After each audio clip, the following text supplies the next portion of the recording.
another MoneyMax Monday video. Today, as you can probably tell, we are going to be thinking about how to best prepare for Christmas, which is only 12 weeks from today, today being the 2nd of October.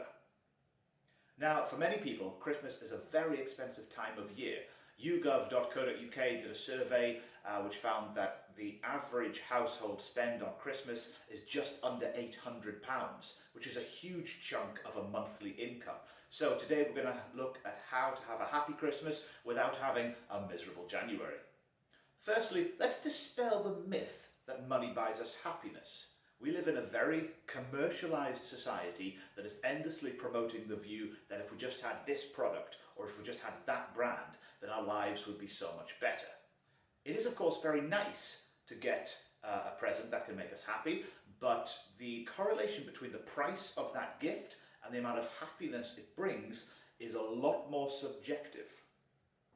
So let's not assume that buying a gift for £100 will make somebody twice as happy as a gift that costs £50. Happiness doesn't work like that. My daughter is 1 year old almost, and what makes her most happy at the moment are cardboard boxes. Buy her a present and she'll play with the box. Parents all over the world have been complaining about this for generations. Happiness is in the eye of the beholder, and so we need to ask the people that we're going to be buying presents for what will make them happy without assuming that more expensive equals more happiness. Secondly, perhaps we need to have an honest conversation about who we're going to need to buy presents for and why. If you're part of a group of friends, let's say 6 friends, and you'd normally spend £20 each on presents at Christmas, that would cost you £100. Yourself and 5 friends, £100.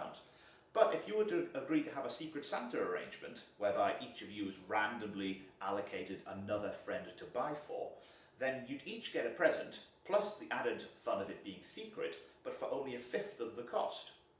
Or, perhaps more radically, do you sometimes look at the things that you buy for Christmas or that you receive for Christmas and conclude they didn't really need to be bought in the first place, even if the thought was well meant and the person's heart was in the right place?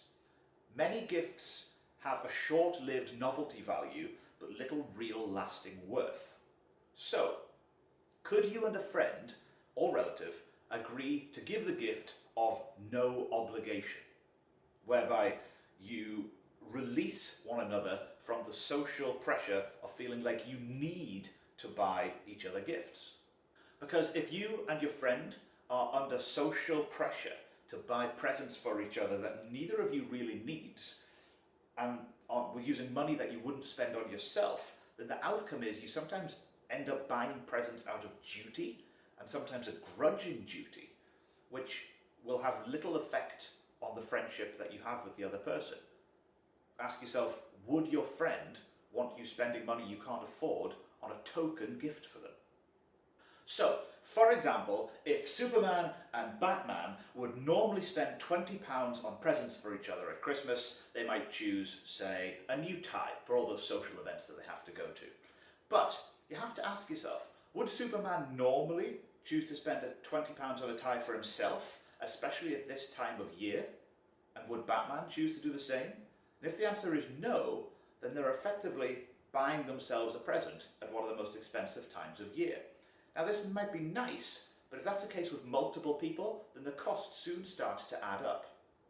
So what Bruce and Clark could do instead would be to give each other the gift of no gifts, thereby eliminating the social and financial pressure of buying unnecessary presents.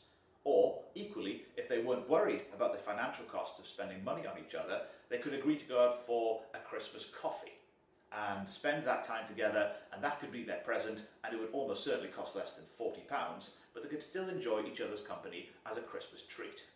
Now, I'm aware that this could sound really mean-spirited, really Scrooge-like, and that's not my intention. I'm just trying to point out that sometimes there is an unspoken assumption that Christmas means buying presents for everyone we know, and that this assumption is fed by advertisers who are perfectly happy for us to go ahead and spend money on things that we don't really need. So what I'm saying is, don't buy presents blindly. Think it through and ask yourself some honest questions and have some honest conversations with the people that you love. Or, rather than giving gifts that cost money, why not give gifts that cost time? So you could offer the gift of babysitting 3 times in the next 6 months for a friend. Doesn't cost you any money, costs you 3 evenings. Or you could walk a dog once a week for a relative, or mow the grass of a neighbour. Use your imagination, but ask yourself what would make this person feel most loved. Next, we've got 12 weeks till Christmas, so we're going to start to think about how to spread the cost of Christmas over those 12 weeks. It's the beginning of October. If you're paid monthly, you might have just been paid this weekend gone, or you might be being paid today or shortly. So counting this pay, you've got October, November and December's wages from which to save for Christmas if you haven't already started. Remember, saving up for something is almost always better than going into debt for it and repaying it later.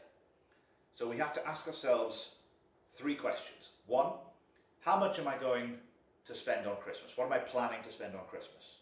2, how much do I already have saved to spend on Christmas? And 3, therefore, how much do I need to save each week in order to have enough money to spend on Christmas? So let's use Superman as our example because Batman's a billionaire. Mr. Kent wants to spend £500 on Christmas this year and he already has £100 saved up. Well done, Clark. This means that he needs to save £400 over the coming 12 weeks, which is £33.33 a week. So how might he go about saving this amount of money each week in time for Christmas, which is quite close? 12 weeks, 3 months, a quarter of the year, but at the same time, blink and you'll miss it. Well, he could challenge himself to go without something until Christmas and see how much he could save up. So let's say Clark Kent liked to, on the way home from a hard day's work at the Daily Planet, pop into his local pub and have a pint or 2 every day. Now, if he were to go without those 2 pints a day, that's £5 a day. But if he went without them between now and Christmas, that would be £420. And that would be more than enough. He'd have more than he wanted to save. And his liver would thank him as well. Or he could give up smoking if he was a smoker. Or he could give up buying a newspaper and get a free newspaper, or read the internet, or not buy coffees out and about, or countless other things. What kinds of things do we spend money on that we could give up for a brief time in order to have enough money for Christmas? Alternatively, or as well as, Superman could tinker with his spending habits. We're going to be exploring this in more detail in next week's video, but if Superman normally spends £100 a week on food and grocery shopping, let's say he went to Sainsbury's, and let's also say that 90% of what he bought was branded items like Hovis bread or Heinz ketchup or whatever, then if he were to switch to Sainsbury's own brand instead of the branded items, he would save almost £500 between now and Christmas. And even if he went back to Hovis and Heinz in January, that simple change of going from branded product to supermarket's own brand could ensure that he had more than enough cash for Christmas. Equally, Christmas dinner can be a costly affair, costing hundreds of pounds depending on what you eat. But £100 for one meal out of 1 week's food shopping is going to be a lot of extra money. Better to save up over the weeks in terms of buying a few extra items per week between now and Christmas rather than one big hit in the week before Christmas. It also means that you're more likely to find all the things you would want to be available and not sold out. Finally, if you're planning on travelling anywhere over Christmas by train, be aware that train operators usually release their tickets about 3 months in advance, which is approximately now. So have a look at the train providers' websites if you're a student going home from university, or if you're planning on visiting family or friends over the Christmas time.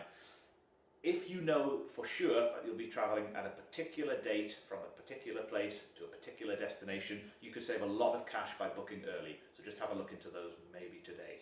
That's it for today. It is my fond hope that MoneyMax can help you be less worried about money and have more of it to spend, and especially so at Christmas. So if you have any requests for videos you'd like to see, questions that you might have, or general comments, please leave them in the comment section below.